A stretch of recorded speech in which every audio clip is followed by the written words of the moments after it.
council members, and we work with them all of the time. I don't get to choose who I work with on the council.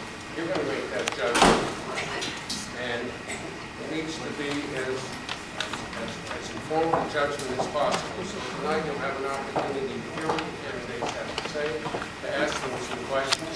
For those of you who might want to write out a question in advance or to take notes, I'm just going to pass around these cards. If you want to take a couple, these cards are absolutely free.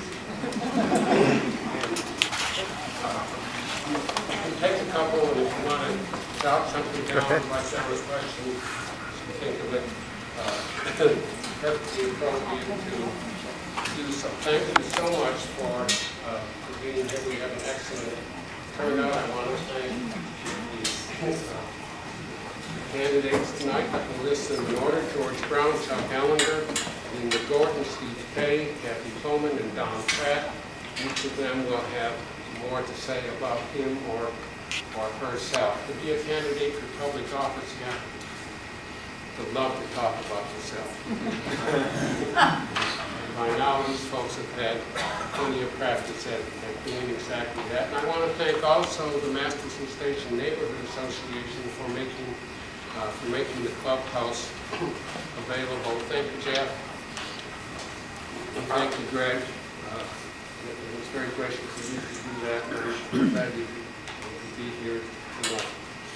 Here's the way we will work. We'll work in 3 stages, and the first stage is that each candidate will be allowed 3 minutes to introduce him or herself, tell you something about qualifications, reasons for running for office, and maybe something about the issues that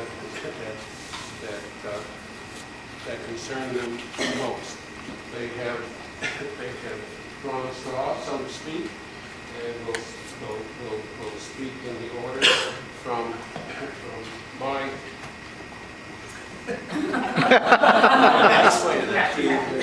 right, and they will be held to 3 minutes each. Georgetta Gill, 2nd District Legislative Aide, will do the timekeeping. Each of you will get a signal when you have 30 seconds left. You can sort of drop breath and race through to the end. And then when it comes to 0, you can finish that sentence so long as it's not written by William Faulkner.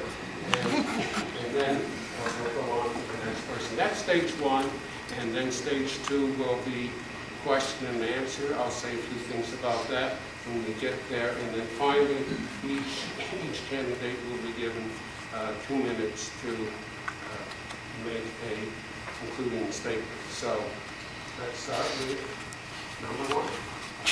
And you can stand, Don, if you... I'm comfortable. I hope you all are comfortable.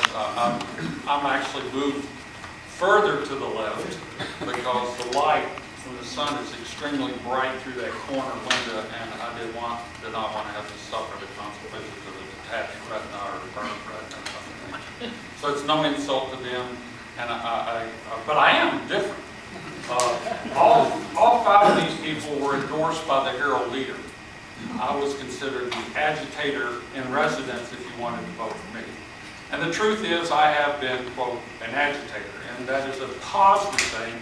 The newspaper used it as a negative thing. What I will say to you is that I will not be campaigning at your doorstep via the mails or otherwise.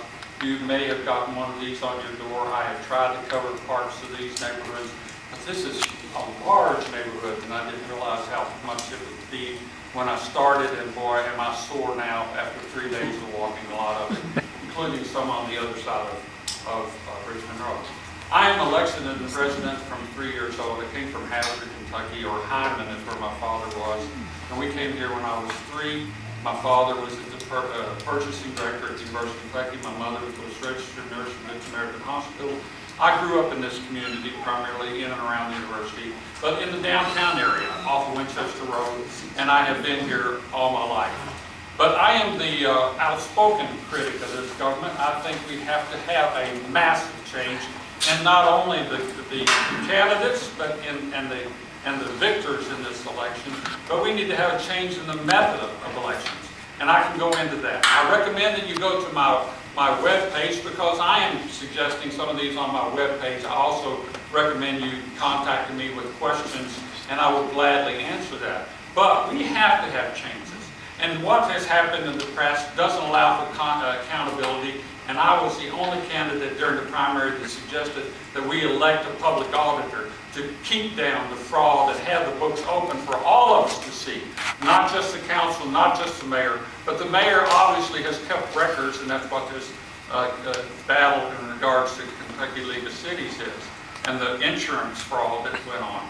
We have to have access to the records. We need to be able to get this. A public elected auditor can provide that look and provide us education as to how to follow that money. Now, I would also advocate a lot more things that I have, and I suggested that we have, as a council, ordinances that lead the state in such things as medicinal marijuana. We need to have progress in this town and not just have a council sit idly rubber stamping what the mayor puts in front of you. We need change, and I'm the advocate for change. I am an agitator, and I'm proud of it.